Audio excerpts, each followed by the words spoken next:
For a long time, people have wondered whether or not antibiotics make us fat.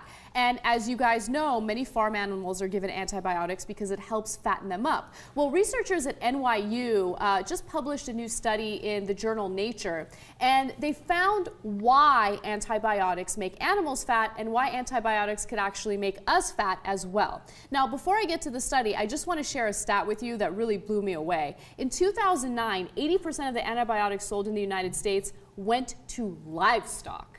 Wow.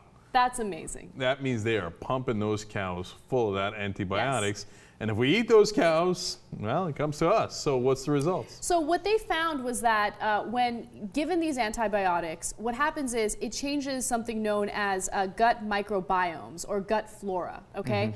And researchers subjected mice to regular low doses of antibiotics, just like cows, pigs, and chickens get on factory farms. The result, after 7 weeks, the drugged mice had a different composition of microbiota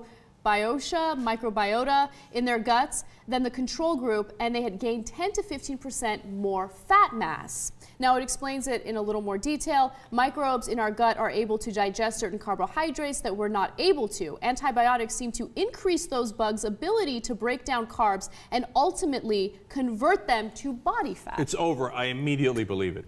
Okay, now let me explain. Now, we've been getting more and more obese as a country, more and more overweight, and obviously this is a trend everybody's familiar with. And part of the reason for that, people say, is high fructose corn syrup. There's many different reasons, but they think one of the big drivers is that, and we've got it in all of our food now, the chips, the Cokes, all that stuff, right? And I've always thought, like, that's pretty good, that's probably a good chunk of it.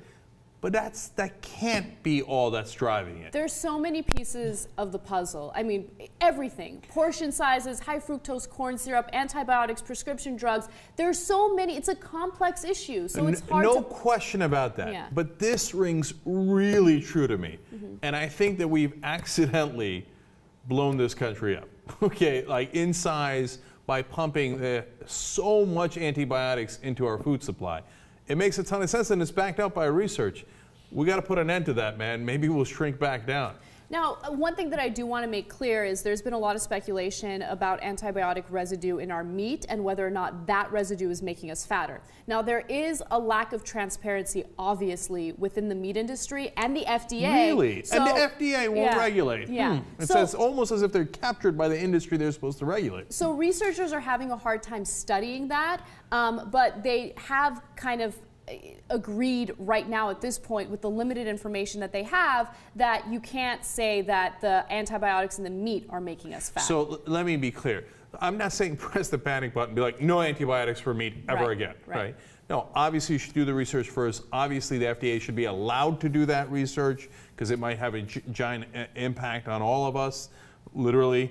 And then after that, if we determine that it has having a significant effect, then we can begin to limit it in a sensible and reasonable way, okay? Yes. So that we don't all have fat cow disease.